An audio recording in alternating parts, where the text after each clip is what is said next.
조갑제 TV 시청자 여러분 안녕하십니까? 연합뉴스는 민주당 새 원내대표로 윤호중 의원이 뽑혔다면서 이렇게 전했습니다. 법사위원장을 지낸 윤호중 의원은 서울대 프락치 사건의 폭행 주동자로 지목되어 징역형을 선고받았고 1987년에 사면 복권되었다. 온화한 성품이다. 이렇게 되어 있습니다. 서울대 프락치 사건의 폭행 주동자 온화한 성품이라고요? 자, 이게 서울대 프락치 사건이라는 이 용어는 틀려먹었습니다. 이거는 서울대 외부인 감금 폭행 사건이라고 불러야 됩니다. 즉 윤호중 씨와 그때 서울대학교에 다니던 학생 윤호중 그리고 유시민 등등이 민간인을 즉 서울대학교에 들어온 청년 4사람을 끌고 가서, 그래서 이게 감금입니다. 끌고 가서 길게는 한 일주일 동안 폭행, 고문했습니다. 고문입니다. 단순한 폭행이 아니고 고문했습니다. 그때 이 수사했던 경찰관의 표현을 보면 이렇습니다. 외정 때 순사처럼 몽둥이로 악랄하게 했다. 피해자의 손발을 묶고 주전자로 물고문을 했다. 그 사건에 연루된 사람이 바로 윤호중 지금 민주당 비상대책위원장이고, 이 사람이 검찰개혁을 부르짖으면서 인권을 보호한다면서 이른바 금수완박 이 법안을 추진하고 있습니다.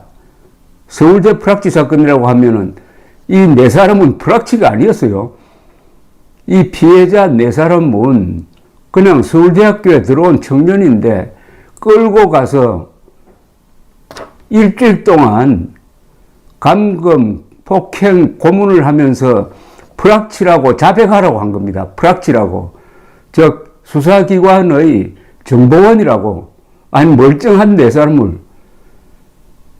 그런데 아직도 연합뉴스는 서울대 프락치 사건이라고 했습니다. 그러면 이 기사를 읽어본 이 피해자, 고문받은 사람은 얼마나 억장이 무너지겠습니까? 전체적으로 이걸 보면은 온화한 성품의 윤호중 씨는 민주화 운동을 했구나. 프락치를 잡았구나.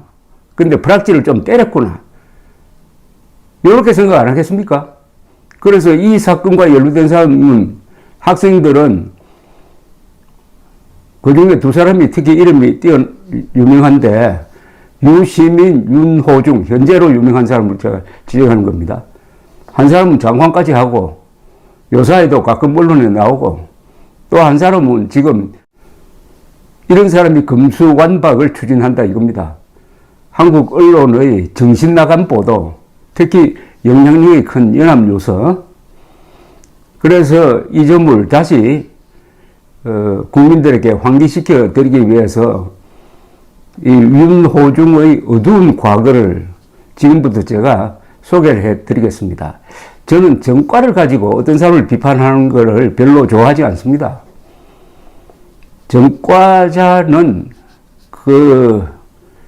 어떻게 보면은 낙인이 찍힌 사람인데 그게 그 사람의 재활에 장애가 될 수가 있습니다. 그러나 그 전과에 대해서 전혀 반성도 하지 않고 오히려 그걸 민주화 운동이라고 자랑하고 다니는 사람이 있다면은, 그리고 지금 금수완박 추진하는 것처럼 이런 문제적 행동을 한다면은 그것은 이 사람의 전과와 지금의 행동에 어떤 연관성이 있는지 알아봐야 되지 않겠습니까?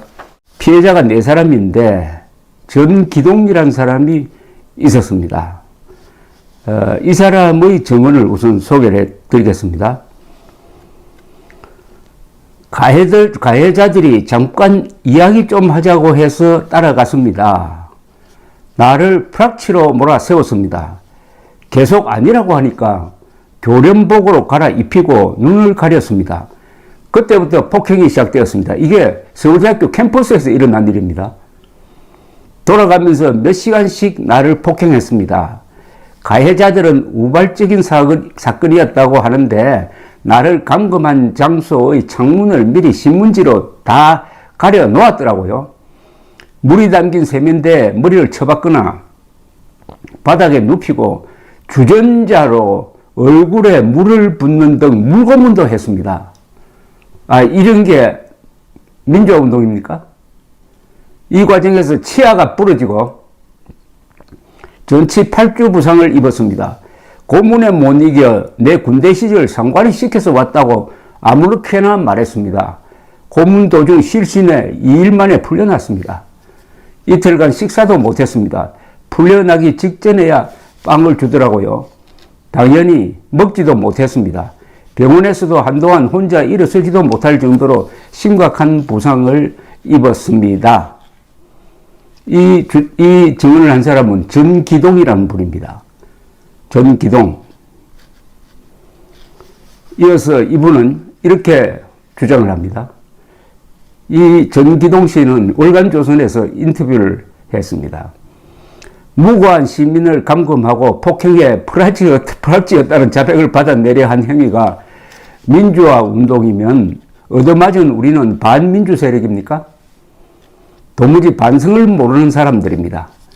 그들이 민주화 운동 프락치 사건 하면서 사건의 본질을 흐리는 것은 우리 피해자들의 인권과 명예를 훼손하는 것으로 도저히 용서할 수 없습니다. 앞으로도 모든 수단을 동원하여 그들과 싸울 것입니다.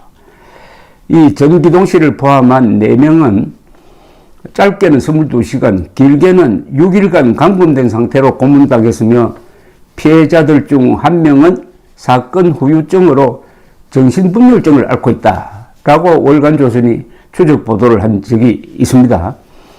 유시민 씨는 자신은 사건을 주도하지도 때리지도 관여하지도 않았다고 주장을 하고 있는데 실형을 살았습니다. 전기동 씨가 말한 물이 담긴 세면대에 머리를 쳐박거나 바닥에 눕히고 주전자로 얼굴에 물을 붓고 돌아가면서 몇 시간씩 폭행을 자행한 그들 중 1명이 윤호중 현 더불어민주당 비상대책위원장입니다. 윤 위원장은 자신의 이 행위에 대해서 제 기억으로는 한 번도 진실된 사과를 하지 않았습니다. 2004년 17대 국회의원 선거 홍보물에 서울대 프락치 사건이라는 표현을 썼다가 전기동 씨로부터 고소를 당하기도 했습니다. 당시 전 씨는 윤 후보가 나를 직접 폭행했으며 이로 인해 징역형을 선고받고도 정권의 조작 사건이라고 선거 전에 활용하고 있다. 이는 선거법상 허위사실 유포이고 피해자인 내 명예를 훼손하는 일이라고 주장했습니다. 이 고소건은 그러나 검찰이 기소는 하지 않았습니다. 우선 이 사건은 1984년 9월 17일에서 27일 사이에 일어났는데 피해자는 임신현, 손형구, 정용범, 전기동 4사람입니다. 전문의들입니다. 이 폭행 사건으로 25명이 넘는 서울대 학생회 간부들이 경찰에 연행되어 조사를 받았는데 당시 서울대 복학생협의회 대표 유시민 경제과 3년이었습니다. 그 다음에 윤호중 철학과 4년이었습니다. 공법학과 4학년 백태웅, 공법학과 4학년 이정우, 인류학과 4학년 오재영, 국사학과 4학년 조원봉 등이었는데 6명입니다. 폭행 주도자로 지목되어 이 6명은 징역 10월에서 징역 1년 6개월 사이를 선고받았습니다. 6명은 검찰 진술에서 불확실한 자백을 받아내면은 이를 이용해 기관에 항의하거나 학생 데모에 한층 더 불을 지필 수 있을 것이라는 생각에서 이런 일을 저질렀다는 취지의 진술을 했다고 합니다. 월간조선의 보도입니다. 그런데 이 끌려가서 고문 폭행당한 이 4사람은 재수생이거나 고시 준비생으로 서울대에 볼 일이 있어 들어왔다가 끌려가서 이런 순환을 당했습니다. 한편 이 가해자들은 전직 장관도 있고 현직 국회의원도 있고 변호사도 있고 교수도 있습니다. 이거 어디 누가 소설로 써가지고 영화 만들면은 어떨까 하는 생각이 드네요. 정용범 씨는 서울대 민간인 감금 폭행 고문 사건으로 정신분열 증세를 보이기 시작해가지고 현재까지 정상적인 생활을 하지 못하고 있다 라고 월간 조선이 보도를 한 적이 있습니다. 이 전기동 씨에 따르면은 이 전기동 씨라는 사람이 앞장서서 이 문제를 제기한 사람입니다. 때린 놈이야 신체와 정신이 안 다쳤으니 마음껏 공부하고 돈을 벌 수 있지만 나와 용범 씨는 그 사건 이후 몸과 정신이 완전히 망가져서 결혼도 못하고 정용범 씨는 정신이 이상해졌고 그 사람들의 행위는 인간 존엄성을 파괴한 것입니다 라고 개탄했다고 월간조선이 보도를 했습니다. 이 정용범이라는 분은 1978년에 형이 군에서 죽자 그 충격으로 신경쇠약에 걸려 한 달 반 정도 정신과 치료를 받은 적이 있었다고 합니다. 그러니까 이 얻어맞기 전에 정신은 1년가량 집에서 요양을 했기 때문에 폭행을 당할 때 몸 상태가 정상이 아니었다고 합니다. 정용범 씨의 어머니 전영재 씨는 월간조선 기자에게 이렇게 이야기를 했습니다. 우리 용범이가 너무 억울하게 당했다. 폭행당한 후 정신이 이상해져 결혼도 못했는데 내가 죽으면 누가 돌봐줄지 그것이 제일 걱정이라고 말했다고 합니다. 그 애가 얻어맞고 집에 왔을 때 온몸이 시퍼렇게 돼 있었어요. 두들겨 맞기 전에는 공무원 시험 공부도 하고 정상적인 사회생활을 했거든요. 얻어맞은 후부터는 이 애가 헛소리를 하고 완전히 병신이 되었지요. 후유증으로 몇 년 동안 밤에 제대로 못 자고 약을 입에 달고 살았어요. 그 모습을 지켜보는데 복장이 무너지는 것 같았습니다. 이 정용범 씨는 폭행당하는 과정에서 앞니 하나가 절반 정도 부러졌다고 합니다. 정씨 어머니는 그때 맞아서 부러진 이 치료를 잘못해서 그 후에 계속 고생을 했다면서 몇 년 전 2,500만 원을 들여서 이를 전부 새로 심었다고 했습니다.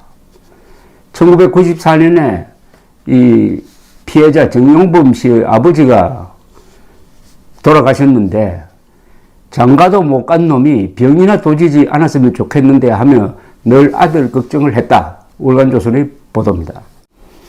임신년 씨는 폭행을 당한 후 대인 기피증이 심해졌고 이로 인해 대학 진학의 꿈을 접었다고 했습니다. 임신년 씨는 월간조선 기자에게 이런 이야기를 했습니다. 생각하고 싶지 않습니다. 당시에 말로 표현할 수 없는 충격이었죠.